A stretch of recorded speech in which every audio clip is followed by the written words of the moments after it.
I am Dr. Ajay Neely. I have graduated from medical school in 1982 and completed my master's in surgery in ENT from AFMC Pune way back in 1989.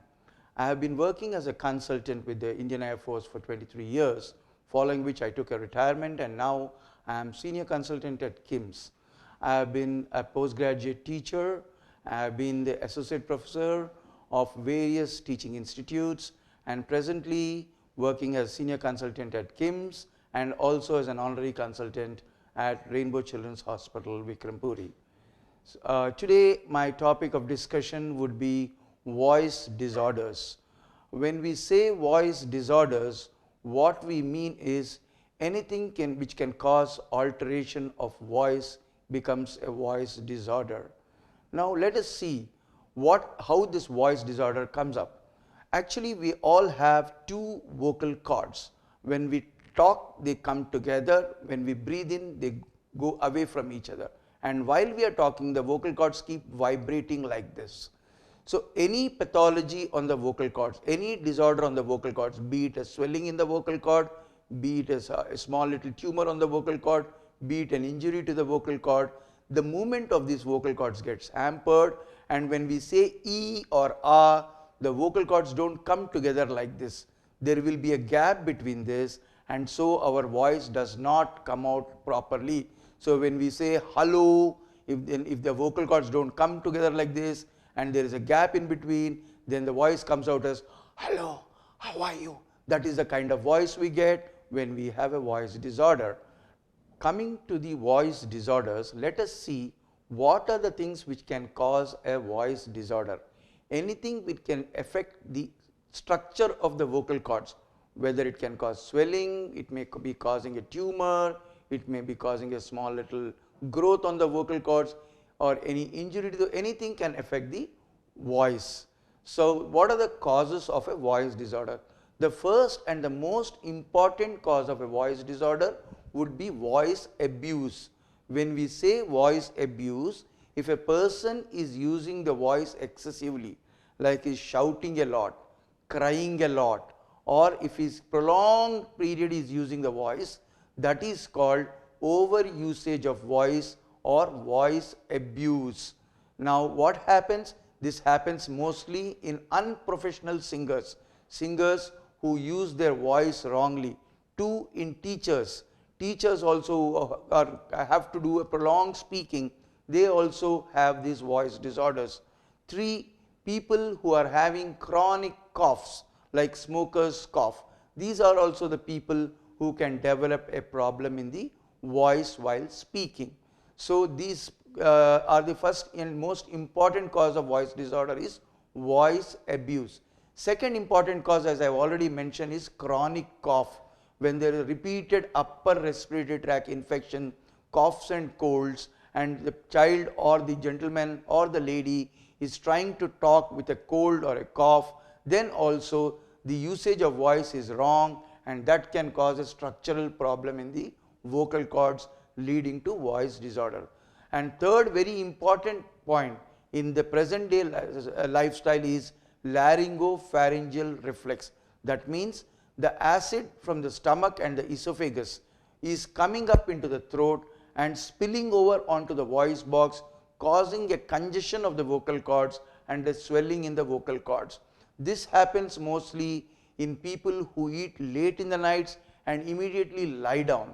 So actually we need a period where we can sit after we have a meal, probably for about an hour or two, and then lie down. People come back late from the office, they have a heavy meal and immediately lie down. These are the people who are very prone to laryngopharyngeal reflex, and people who have very heavy and spicy meals, people who drink alcohol, are the people who are prone to laryngopharyngeal reflex. This acid spillover onto the voice box can cause very damaging effects on the vocal cords.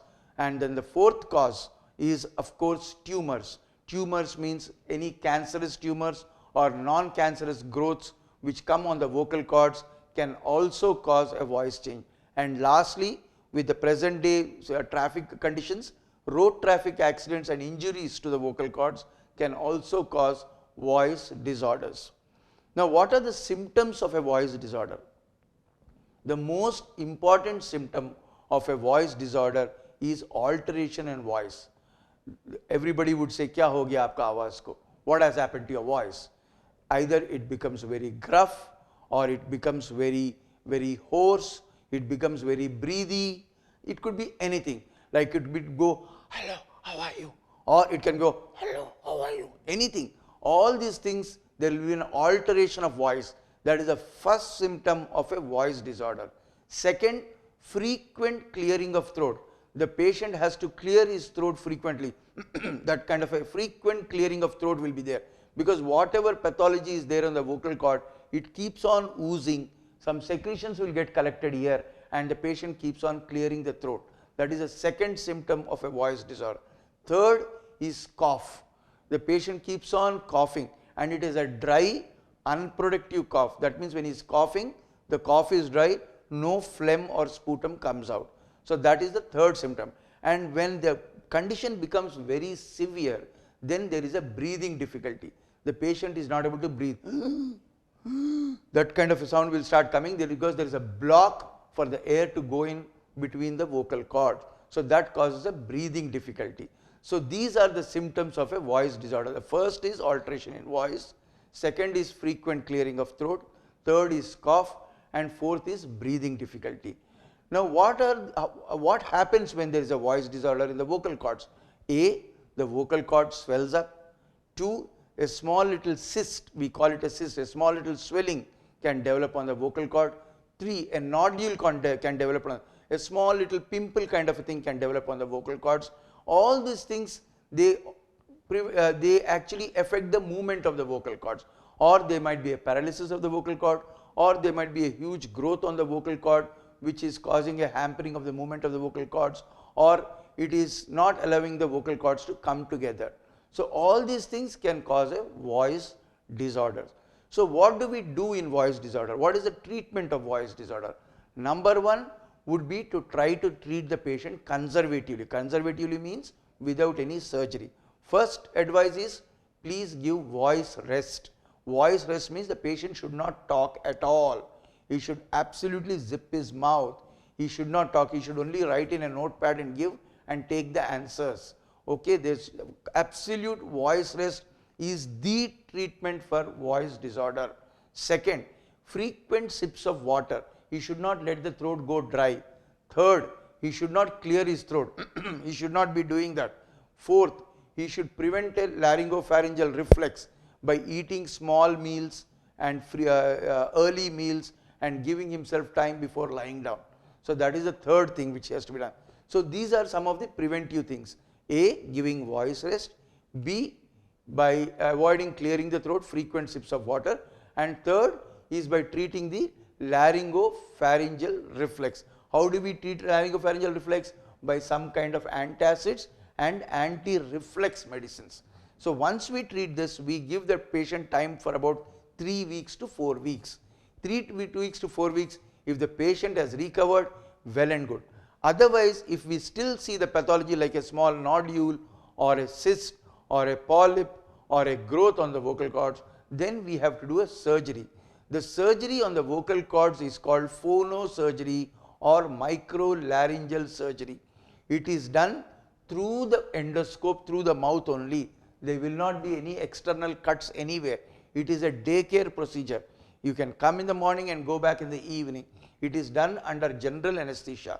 We introduce an endoscope, and through the endoscope we go inside and remove the pathology which is there. Whether it is a nodule, whether it is a cyst, whether it is a growth, we can remove it, and then after the surgery the patient has to give himself 2 to 3 weeks of voice rest, and after that everything is fine. But speech therapy is also going to be very important before surgery and also after surgery. It's called voice therapy. That means if the patient is not singing properly, if he is not using the voice properly, we have voice therapists who can teach them how to use their vocal cords properly to prevent any recurrence of the problem or to treat the problem conservatively. Now, what are the complications? What if I don't treat a voice disorder? What happens if the voice disorder is there for a long time? The most important complication is it can turn into cancer. So once it turns into cancer, then it becomes a problem.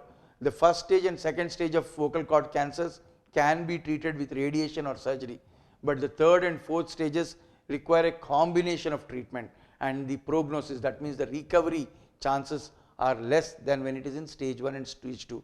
So that is one of the first and major problems. If you leave a voice disorder untreated with a pathology, it can turn into a malignancy. Second is that, as I told you before, if the growth becomes very big, then it can cause a breathing difficulty. It can cause a blockage and the patient may not be able to breathe in and out. So he will require some kind of a bypass. To bypass the vocal cord, we put a hole here and put a tube so that the patient is able to breathe from here. So this is a breathing difficulty. First is turning into malignancy, second is breathing difficulty. Third, the patient might start having cough with blood-stained spittoon. When he coughs, he might get blood in the cough. So these are a few complications of voice disorders if it goes untreated. So the best thing is early detection.